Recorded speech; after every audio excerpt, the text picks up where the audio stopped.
So this is my box fan system, similar to my other fan system, except obviously you're using box fans instead of the blowers.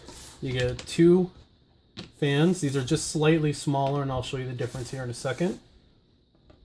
And let's put it together. And obviously you get all the same stuff: the splitter, the switch, the USB cable, and the Velcro.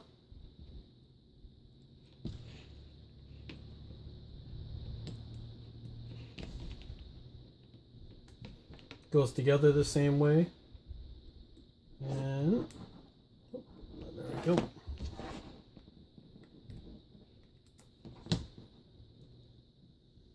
There you go. Pretty quiet. Not too bad. Not quite as powerful, but different situations you're going to need different fans. Now, here's my other USB blower fan to give you a difference in size.